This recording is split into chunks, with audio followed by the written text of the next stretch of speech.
Hello बच्चों, आपका स्वागत है आपके अपने channel chemistry with KS sir पे। आज मैं आपके लिए लेकर के आया हूँ नीट 2026 के सबसे इम्पोर्टेंट चैप्टर्स, यानी कि वो चैप्टर्स जिनसे नीट में देखा गया है कि लास्ट 5 सालों में बहुत सारे क्वेश्चन आ रहे हैं। मतलब मोस्ट इम्पोर्टेंट, जिसको आप लोग बोलते हैं क्या, कि कौन सा चैप्टर पढ़ ले, कौन सा ऐसा चैप्टर सर पढ़े कि मेरा जो है नंबर अच्छा खासा आ जाए। तो आज हम लोग वो चैप्टर्स लेकर के आए हैं जिनसे लगभग 30 से 35 क्वेश्चन हर साल पूछे जाते हैं, और वो लगभग 10 से 11 चैप्टर्स हैं, ठीक है, class 11th and class 12th के। तो हम लोग एक एक करके देखते हैं वो चैप्टर्स क्या है और उनसे क्या क्वेश्चन आते हैं, ठीक है कि नहीं। तो चलिए आगे देखते हैं,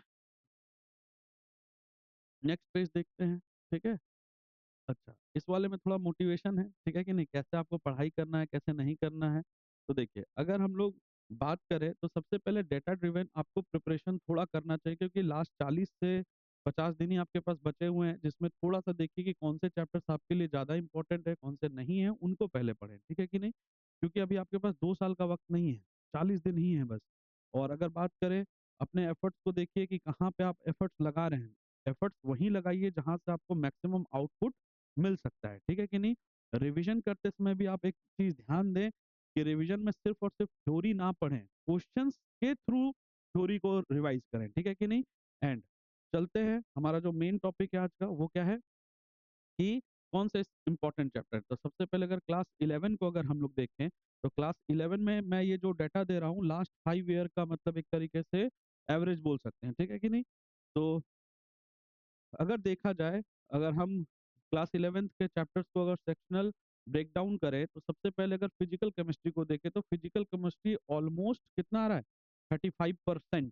35% क्वेश्चन यहाँ से आता है 11th में। अगर मान लीजिए कि 100 क्वेश्चन है, एग्जाम्पल पे बोल रहा हूँ, तो उसमें से 35 क्वेश्चन यानी 35% फिजिकल केमिस्ट्री से आ रहे हैं, ठीक है कि नहीं। ऑर्गेनिक से भी उतना ही आता है, ऐसे भी आपको पता है ऑर्गेनिक केमिस्ट्री 11 में ज्यादा है नहीं, हाइड्रोकार्बन एंड सिर्फ क्या है, जीओसी, आईयूपीएसी एंड आइसोमेरिज्म का थोड़ा सा पार्ट है, ठीक है कि नहीं। और इनऑर्गेनिक से बात करें तो 30% क्वेश्चन जो है इनऑर्गेनिक केमिस्ट्री से पूछे जाते हैं। तो अब चलते हैं कौन से ऐसे चैप्टर है जिनसे ये पूछा जा रहा है, ठीक है। तो सबसे पहला, अगर आप इसका स्क्रीनशॉट लेना चाहें तो ले सकते हैं, ठीक है। तो देखिए, ये लास्ट 5 ईयर का क्वेश्चन ट्रेंड है। केमिकल बॉन्डिंग की बात की जाए तो 21 में 3 क्वेश्चन, 22 में 4, 23 में 3, 24 में 4, 25 में 4, यानी टोटल 5 सालों में इससे जो क्वेश्चन पूछे गए वो टोटल कितने क्वेश्चन है, 18 है। यानी अगर देखा जाए तो 3 से 4 क्वेश्चन आप कंफर्म रख सकते हैं कि 3 से 4 क्वेश्चन आपका किससे आने वाला है, केमिकल बॉन्डिंग से आने वाला है, ठीक है कि नहीं। और वो भी कौन सा इंपॉर्टेंट चैप्टर से, वैलेंस बॉन्ड, मतलब टॉपिक्स जो है वो कौन कौन से हो सकते हैं, जैसे कि वैलेंस बॉन्ड थ्योरी होता है, मॉलिक्यूलर ऑर्बिटल थ्योरी है, ये सब हाइब्रिडाइजेशन है, बॉन्ड एंगल निकालना हो गया, ये सब क्वेश्चंस इसमें से ज्यादा आते हैं, ठीक है कि नहीं। ज्यादातर वही ज्योमेट्री, शेप, ये सब क्वेश्चन ज्यादातर देखा गया है, ठीक है।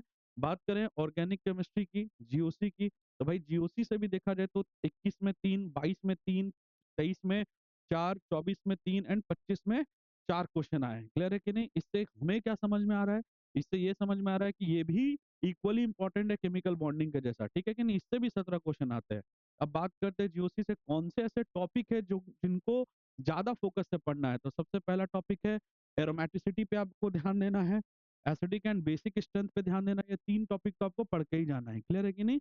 देन अब आते हैं हाइड्रोकार्बन पे। तो हाइड्रोकार्बन पे भी आप देखिए 21 में 2, 22 में 3, 23 में 2, 24 में 3, 25 में 3, ठीक है कि नहीं। यानी 2 से 3 क्वेश्चन आपको यहाँ से मिल जाएंगे, और टोटल 5 साल में यहाँ से कितने क्वेश्चन आए हैं, लगभग 13 क्वेश्चन आए हैं। क्लियर है कि नहीं। तो हाइड्रोकार्बन में कौन सा इंपॉर्टेंट है, जैसे उर्ज रिएक्शन कर लिए, कोल्ब कर लिए, तुम्हारा फोटो हेलोजनेशन हो गया, ये सब क्वेश्चंस आपको देखने को मिलते हैं, ठीक है कि नहीं। अब आते हैं इक्विलिब्रियम। यहाँ इक्विलिब्रियम पे दोनों है, केमिकल एंड आयोनिक, ठीक है।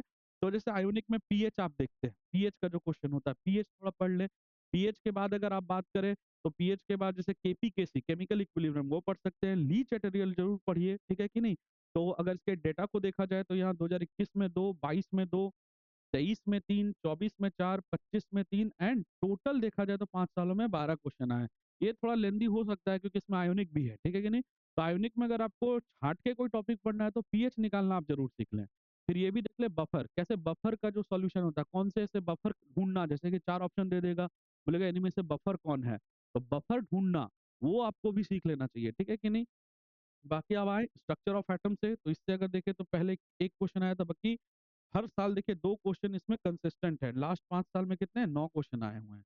तो अगर ध्यान से देखा जाए तो अगर इनको सम किया जाए, अगर आप ध्यान से देखें तो पिछले 4, 4, 3, 3, 2 यहाँ पे कितने हो गए 8 प्लस 6 14 प्लस 2 16 क्वेश्चन सिर्फ और सिर्फ क्लास 11 से आप कर सकते हैं बस। कितने चैप्टर्स को पढ़ के? Chemical bonding, general inorganic chemistry, hydrocarbon, equilibrium and structure of atom को करके। क्लियर है कि नहीं? अब चलते हैं क्लास 12th की ओर, ठीक है कि नहीं? तो क्लास 12th में से कौन से इंपॉर्टेंट चैप्टर हैं उस पे बात करते हैं। अगर इसका स्क्रीनशॉट लेना है तो ले लें, ये टोटल क्वेश्चन है लास्ट 5 ईयर का। नेक्स्ट, अब अगर बात करें तो क्लास 12th में कौन कौन से इंपॉर्टेंट चैप्टर है, और ये भी डेटा जो है वो 5 साल के बेसिस पे मैं बता रहा हूँ, 5 साल में जो पूछे गए क्वेश्चन है, ठीक है कि नहीं? अब आते हैं नेक्स्ट, जो देखिए अब अगर इसका ब्रेकडाउन किया जाए तो ब्रेकडाउन में हमको क्या समझ में आ रहा है, ऑर्गेनिक केमिस्ट्री से यहाँ पर 40% क्वेश्चन आते हैं, फिजिकल केमिस्ट्री से 35 एंड इनऑर्गेनिक केमिस्ट्री से 25, क्योंकि इनऑर्गेनिक के यहाँ ज्यादा चैप्टर्स नहीं है, ठीक है कि नहीं? क्लास 12 में एक हमारे पास कोऑर्डिनेशन कंपाउंड है और पी ब्लॉक जो 12th पार्ट का है। क्लियर है कि नहीं? तो चलिए नेक्स्ट में देखते हैं कौन से ऐसे चैप्टर जो है वो इंपॉर्टेंट है। आपको स्क्रीनशॉट लेना है तो आप ले सकते हैं। नेक्स्ट, अब अगर ध्यान दिया जाए तो 21 में सबसे इंपॉर्टेंट क्वेश्चन आईयूसी से कौन सा है, कोऑर्डिनेशन कंपाउंड। 21 में 3 क्वेश्चन, 22 में 3 क्वेश्चन, 24 में 4, 23 में 4, 24 में 3, 25 में 3, यानी यहाँ देखा जाए तो एवरेज 3 क्वेश्चन तो आते ही आते हैं, ठीक है कि नहीं? किससे? कोऑर्डिनेशन कंपाउंड से। तो कोऑर्डिनेशन कंपाउंड को बहुत अच्छे से पढ़ना है। क्या पढ़ना वो भी मैं बता रहा हूँ, सीएफएसई एनर्जी का ऑर्डर, जीआई ओआई निकालना, ठीक है कि कौन जीआई शो कर रहा है, कौन ओआई शो कर रहा है, किसका सीएफएससी एनर्जी ज़्यादा है, एनर्जी जो स्प्लिटिंग एनर्जीज होते हैं उसको आपको ऑर्डर निकालने आना चाहिए। लीगेंड्स थोड़ा पढ़ लें कि कौन कौन टाइप के लीगेंड होते हैं, उनसे भी क्वेश्चन आते हैं, ठीक है? अब आते हैं एल्डिहाइड कीटोन। नेक्स्ट, जो ऑर्गेनिक केमिस्ट्री का one of the most important माना भी जाता है। क्यों? देखिए इससे 3 क्वेश्चन हर बार, हर साल 3 क्वेश्चन, टोटल कितने 5 साल में 15 क्वेश्चन आए हुए हैं। अब एल्डिहाइड कीटोन में कौन से इंपॉर्टेंट टॉपिक्स है जो आपको पढ़ने चाहिए? टेस्ट आप पूरा पढ़ लें। टेस्ट मतलब Tollens test, Fehling test, Benedict test, ये टेस्ट आप जरूर पढ़ के जाएं। दूसरा, कार्बोनिल कंपाउंड का जो चैप्टर है, इसमें आप वो NH2Z जो H2O वाटर मॉलिक्यूल निकलता है उसको जरूर पढ़ करके जाए, reaction of carbonyl compound with amines NH2 group, ठीक है कि नहीं? वो जरूर पढ़ करके जाएं। फिर अगर आप बात किया जाए तो कार्बोनिल कंपाउंड में और आप क्या पढ़ सकते हैं, उनके रिएक्शन साइनोहाइड्रिन कैसे बनते हैं नहीं बनते, वो सब भी आप पढ़ सकते हैं, ठीक है? उनका क्वेश्चन आ सकता है। क्लियर है कि नहीं? अब नेक्स्ट अगर हम बात करें तो जो क्लास 12 का 3 फिजिकल चैप्टर, तीनों ही इंपॉर्टेंट है, ध्यान से देखिए। 3 फिजिकल केमिस्ट्री के चैप्टर्स हमारे पास होते हैं जो कि है electrochemistry, solution and chemical kinetics. ये तीनों ही इंपॉर्टेंट है। इलेक्ट्रो से अगर आप देखें तो कंसिस्टेंटली 2 क्वेश्चन आ रहे हैं, एक साल बस 3 पूछा था और टोटल 5 साल में 11 क्वेश्चन आए हुए हैं, ठीक है कि नहीं? एंड केमिकल काइनेटिक्स में भी वही ट्रेंड है, 2 क्वेश्चन तो आते ही आते हैं। तो इलेक्ट्रोकेमिस्ट्री में हम क्या इंपॉर्टेंट पढ़ सकते हैं? तो इलेक्ट्रोकेमिस्ट्री में देखिए कौन किसको ऑक्सीडाइज करेगा, कौन किसको रिड्यूस करेगा, यानी इलेक्ट्रोकेमिस्ट्री का जो वो हमारा कौन सा पार्ट होता है, इलेक्ट्रोकेमिकल सीरीज, उसको जरूर पढ़े। दूसरा आपकी क्या पढ़ सकते हैं, मोलर कंडक्टिविटी वाला पार्ट, जो कंडक्टिविटी से जो क्वेश्चन आते हैं न्यूमेरिकल, उनको आप जरूर पढ़ करके जाए, ठीक है कि नहीं? एंड कोशिश करें इलेक्ट्रोलिसिस में कौन क्या बनाता है, NaCl के इलेक्ट्रोलिसिस से क्या बनेगा, वो सब भी आप थोड़ा पढ़ लें, ठीक है कि नहीं? नेक्स्ट, अब आते हैं सॉल्यूशन में।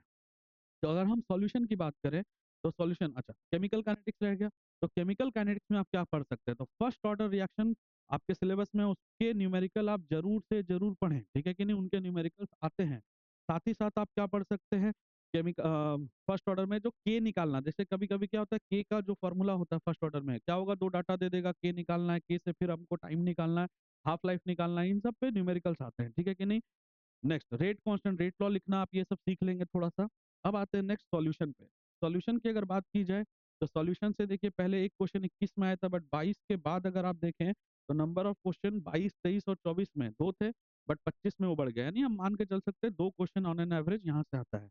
अब टोटल 10 क्वेश्चन है। अब मेरा दिमाग में ये बात आ रहा है कि ये इसमें कौन से इंपॉर्टेंट टॉपिक्स हैं?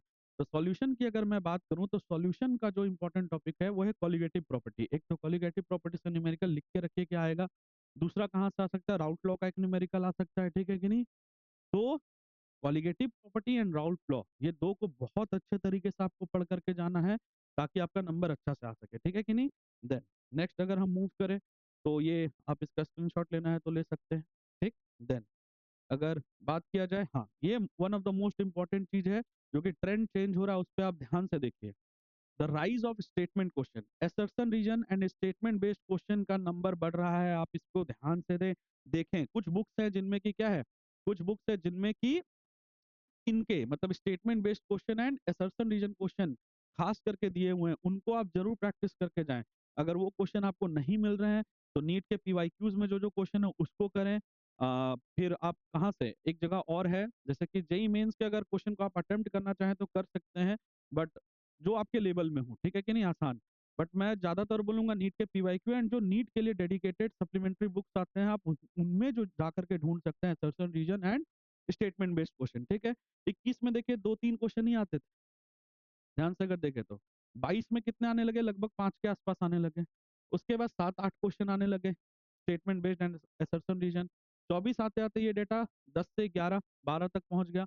और अगर 25 की बात करें तो ये लगभग 13 से 14 या 15 क्वेश्चन बोल सकते हैं कि हमारा असर्शन रीजन पे आया है। तो अगर आप पढ़ रहे हैं, बहुत अच्छे से पढ़िए, क्वेश्चन करिए एंड टाइप्स ऑफ क्वेश्चन जो-जो पूछा जा रहा है, आप उस पे भी फोकस करें। ऐसा नहीं कि सिर्फ पढ़िए जा रहे हैं, पढ़े जा रहे हैं, डाटा थ्योरी पढ़े जा रहे हैं। वो कैसे उस क्वेश्चन को मतलब एनटीए जो है वो किस तरीके से उस क्वेश्चन को पूछेगा, क्या उसका पैटर्न होगा, उसको भी पढ़ना बहुत इंपॉर्टेंट है। जैसे नॉर्मल हाइब्रिडाइजेशन का अगर क्वेश्चन है, तो मैं पूछूंगा CH4 का हाइब्रिडाइजेशन क्या है? वो सिंपल क्वेश्चन हो गया। लेकिन स्टेटमेंट में जब ये बात आ जाता है कि CH4 का हाइब्रिडाइजेशन इतना है और ये रीजन के कारण इसका हाइब्रिडेशन ये होता है, तो बच्चे वहाँ कन्फ्यूज हो जाते हैं। तो ऐसे क्वेश्चंस को बहुत अच्छे तरीके से आपको प्रैक्टिस करके जाना है। ऑल द बेस्ट सबको मेरी तरफ से, नीट आपका बहुत अच्छे से जाएगा। एंड चैनल को जरूर थोड़ा सा सब्सक्राइब करें आप।